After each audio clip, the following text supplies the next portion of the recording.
xanuunada caloosha iyo dhibaatooyinka dheefshiidka waxay saameyn ba'an ku yeeshaan jirka oo dhan. Cunto aad u macaan ayaa caloosha ka xanuunjin karta, balse dadka aan si wanaagsan wax u cunin ayaa u badan kuwa caloosha ka jiran. Caloosha oo fadhida waxaa ka dhasha dibiryo, laabjeex, gaas iyo labalaba dhammaantood waxay keeni karaan matag iyo xanuun uu qofka la dhaqaaqi waayo. Waxaa jira arrimo badan oo aad u saameyn karto si calooshaada aysan u adkaan, saxaradana kugu dhegin. Waxaana ka mid ah in aad cunto khudaarta wanaagsan ee caloosha u fiican. Muuqaalkeenan maanta wuxuu ku saabsan yahay 6 nooc oo khudaar ah oo aad ugu fiican caloosha. balse intaanan muuqaalkeena gudaha u galin, waxaan kaa codsanayaa hadduu muuqaalkan uu ku soo gaaro inaad asxaabtaada la wadaagto. haddaad noogu cusub tahayna aad subscribe noo saarto, gambaleelka aad furto si warbixinada caafimaadka mar walba ay kugu soo dhacaan. aad baad u mahadsantahay. Apricots waa miro aad u dhadhan wanaagsan leh, vitamin C, waxayna xoojiyaan difaaca jirka iyo caafimaadka maqaarka. sidoo kale waxay mirahan leeyihiin maadooyin aad u wanaagsan caloosha iyo dheefshiidka, waxayna ka hortagaan dibiryada iyo calool fadhiisidka iyo caafimaadka meesha saxarada ay soo marto. tufaaxa wuxuu u wanaagsan yahay caafimaadka guud, wuxuuna hagaajiyaa hanaanka dheefshiidka iyo caloosha. tufaaxa waxaa ku badan maadooyin u wanaagsan dibiryada iyo fuuqbaxa, waxayna ku xiran tahay inta jirkaagu u baahan yahay. sidoo kale tufaaxa wuxuu leeyahay awood uu kaga hortago dufanka jirka ee keena caafimaad darada iyo waxyaabaha sunta ah ee jirka, wuxuuna sunta ka baabi'iyaa jirka. kiwi lambar 3. kiwi waa nooc ka mid ah khudaarta oo aad ugu fiican caafimaadka caloosha, si gaar ah carruurta. kiwiga cagaarka wuxuu leeyahay maadada enzyme oo loogu yeero agnidine, waxayna keentaa borotiino aad ugu wanaagsan caloosha.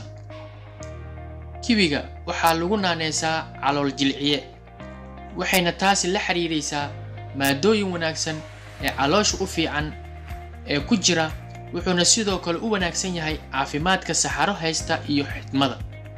lambar 4. mooska. qof kasta oo cunay wuu ogaan karaa mooska wuxuu dheefshiidka iyo caloosha u fududeeyaa in cuntada ay si degdeg ah u burburto. sidoo kale baaritaano hore loo sameeyey waxaa lagu sheegay in muuska ama mooska uu u fiican yahay gaaska caloosha, uuna baabi'iyo jeermisyada sababa gaaska. lambar 5. saytuunka. saytuunku waa mid ka mid ah khudaarta ugu wanaagsan ee caafimaadka caloosha loo cuno. waa miro dhadhan iyo macaan isugu jira, waana calool u wanaagsane. saytuunku waa mid ka mid ah khudaarta ugu wanaagsan ee caloosha. hal xabo oo saytuun ah ayaa kaaga filan dhammaan waxyaabaha aad ugu baahan tahay khudaarta kale, taasoo aad ugu wanaagsan caloosha.